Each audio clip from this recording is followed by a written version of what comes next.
ginawa bang studies para suportahan yung pagkakaroon ng ganitong programs na parallel naman sa katulad at existing programs ng iba't iba nating line agencies, Madam Chair? Yes, Madam Chair. Thank you. Noong ako po ay nangampanya, 3 lang po yung sinabi ko na plataforma. Una po, trabaho. Pangalawa po, edukasyon. At 3, mapayapang pamumuhay para sa ating mga mamamayan. Nung pumasok po kami sa Office of the Vice President, tiningnan po namin ang mga pinakamaraming requests ng ating mga kababayan. Una-una po, ang lagi po naming natatanggap na request ay medical and burial assistance. Pangalawa po ay financial assistance. Pangatlo, lagi silang humihingi ng tulong sa pagkain. At pang-apat, very recently, sa tali ng mga requests, no? Yes, sa tali ng mga requests is yung educational assistance na sinasabi ng mga kababayan natin. Sinasabi namin lagi sa kanila, libre naman yung public schools. Ngayon ay libre na rin yung higher educational institutions. Pero sinasabi nila nahihirapan kasi sila sa plete, nahihirapan sila sa pabaon ng mga bata at sa pagkain ng mga bata. Kaya meron kaming bago, ito yung educational assistance. At ang panghuli naman, lagi naming natatanggap na request galing sa ating mga kababayan ay kapag sila ay naging biktima ng disaster, whether man-made or natural disasters. So sila po ay lumalapit sa Office of the Vice President. Totoo po, merong mga ibang local government units at ibang national government agencies na ganito po ang kanilang programa. Pero po, nung ako ay umupo as a Vice President, I took an oath, and doon sa oath, I said that I will do justice to every man. So hindi po kami pwedeng humindi sa mga tao na humihingi ng tulong, lalong-lalo na ay kaparte ng gobyerno ang Office of the Vice President. Salamat, VP, Madam Chair. Sabi nga ng VP, Madam Chair, libre na yung public school, libre na rin yung higher education, bagamat ni-note nila na sinasabi ng mga nagre-request na nahihirapan pa rin sila sa ilang mga programs na nakalodge sa ilalim ng libreng edukasyon na iyan. Kaya nga kinonsider nilang mag-launch ng ganitong mga katulad na programs. Iko-consider ba ng VP na i-lodge na lang yung mga budgets nitong mga programa doon na lang sa mga line agencies natin? Tapos mag-request na lang ang OVP ng allocation para in sync sa priorities ng executive department sa halip na magkaroon pa ng hiwalay pero magkatulad naman na programa, Madam Chair. Madam Chair, we only submit the budget and we leave it to the discretion of all the members of Congress to decide on the budget. We can only propose a budget for the Office of the Vice President. Pero magbibigay po ako ng halimbawa kung ganun po ang gagawin natin. Tulad po ng AIX ng DSWD. Kapag meron po kaming nire-refer o binibigyan ng endorsement ng AIX sa DSWD, kadalasan po nasagot sa amin ay hindi pwede dahil galing yan sa Office of the Vice President at kalaban yan. Minsan po, totoo yan na pupolitika ang assistance para sa ating mga kababayan. Kaya po, uulitin ko, ang mga tao naman kasi hindi sila tumitingin sa politika. Tumitingin lang sila na itong opisina na ito ay opisina ng gobyerno at pwede kaming humingi ng tulong doon. And so I go back to the oath that I shall do justice to every man, at kaya po kami nandito at kaya po kami merong mga ganito na mga projects sa Office of the Vice President. Salamat VP, Madam Chair. Wini-welcome ko yung sinabi nila na the VP would leave it to the discretion of the members of Congress. Medyo nagitla ako nung sinabing minsan pag may nire-refer ang OVP para sa AIX, ang feedback ay kalaban niyan. Dahil Madam Chair, I believe tayo sa Kongreso when we appropriate the budget, merong implicit na assumption tayo doon na pagkatapos, in the exercise of our oversight function, yung parehong level ng professionalism we demand of ourselves ay presumption of regularity, ina-expect natin sa lahat ng members ng executive, lalo na when they are working together. Kaya, gaya ng sinabi ko kanina, wini-welcome ko yung sinabi ni VP na they would leave it to the discretion of the members of Congress, and tayo naman ay hindi tayo bibitaw sa mahigpit nating pag-ensure na these programs be implemented by the appropriate agencies o kahit in collaboration with each other na naaayon talaga sa tamang standards above partisan politics. And therefore, at the proper time, Madam Chair, gagawa ako ng proper motion para i-lodge yung budgets ng mga programang ito sa line agencies na may klarong opportunity for OVP na mag-request for allocation as for other offices in the executive.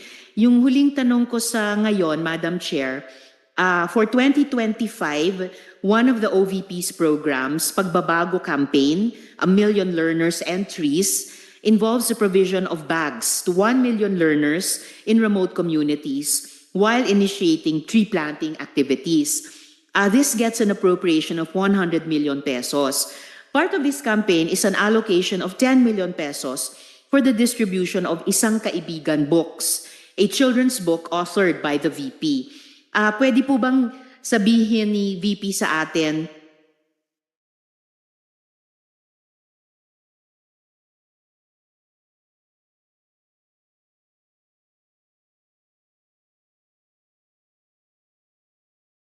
more tungkol sa librong ito? Chair, let me make a rebuttal and another example of politicizing the budget of the government.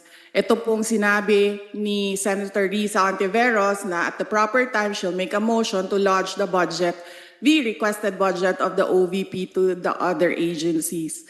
Let me just quote Senator Risa during the Akbayan Congress.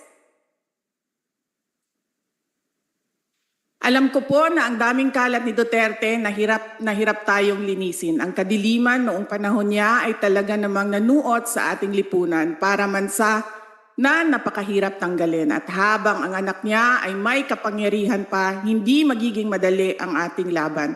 While VP Sara is in power, the threat of a full-blown Duterte comeback is still a very real and present danger.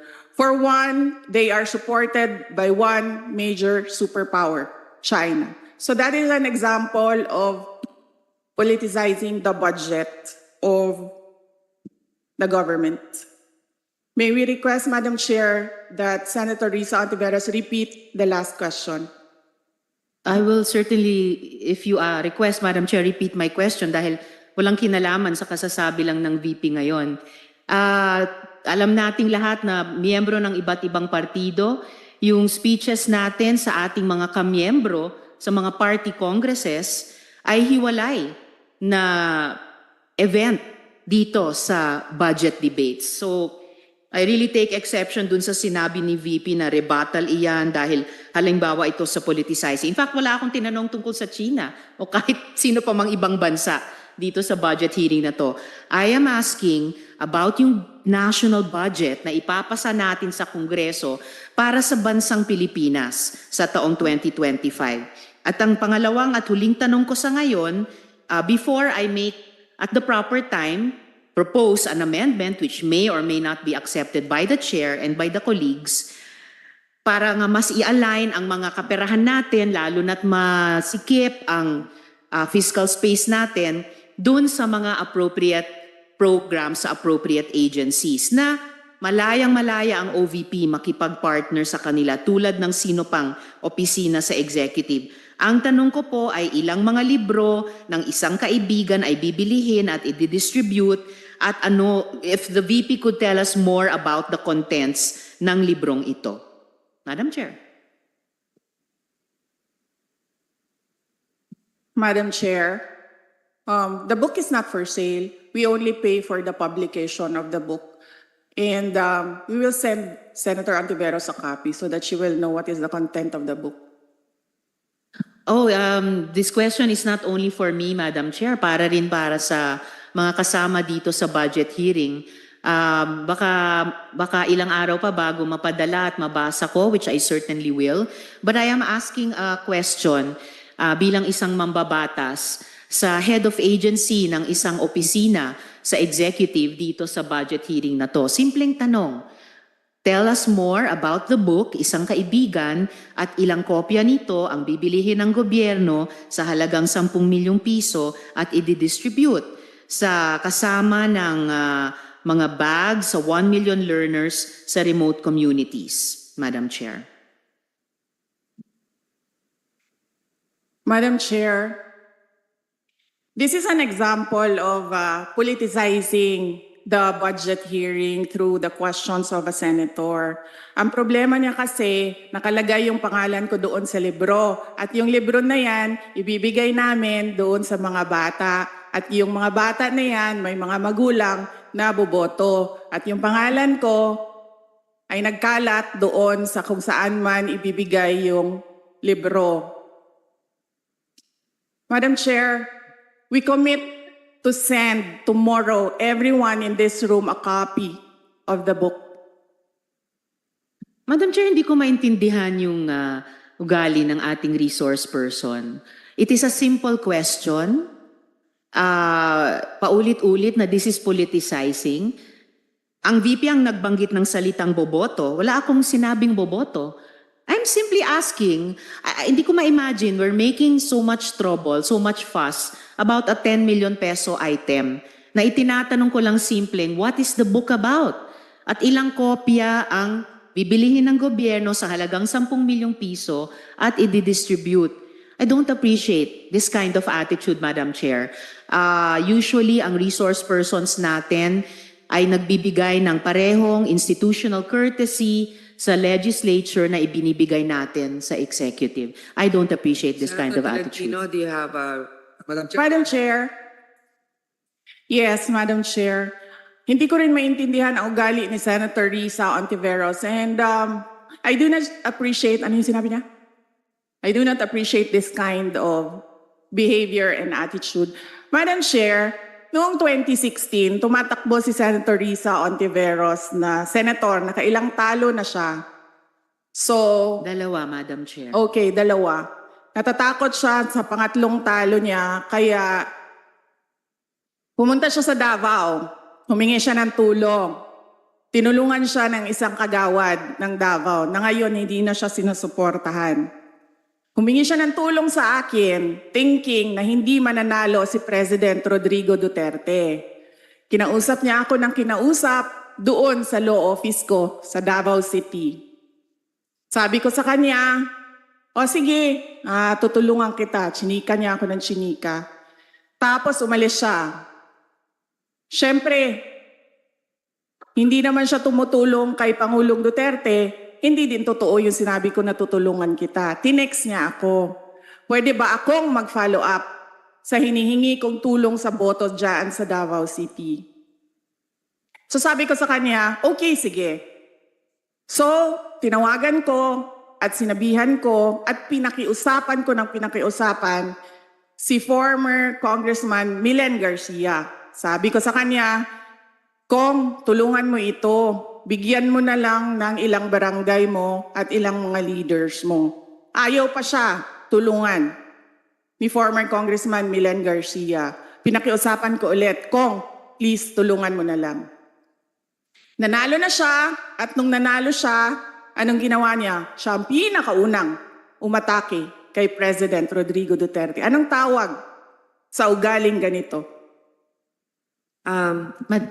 With due respect to our resource persons and also our colleagues, I think this doesn't really, I understand there's history among all of us here, but I think that we should really stick to the budget, and I think this is just being very objective. I would like to ask also, since we're going to be furnished a copy tomorrow, we can look at it and evaluate what the content of the book is.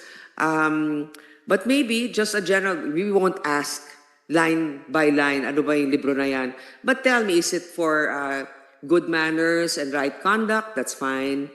Is it science? Is it history? So maybe just a general one, so we can just answer it. Because I understand that every office will have its own advocacy and initiative. So, but then, I don't think it's also wrong for us to be curious what it is about. So just a general one. Any of the undersecretaries can tell me what the topic of the book is? Is it history? What is it? Madam Chair, the explanation is in the title, Isang Kaibigan. It's about friendship. Okay. Then that's for the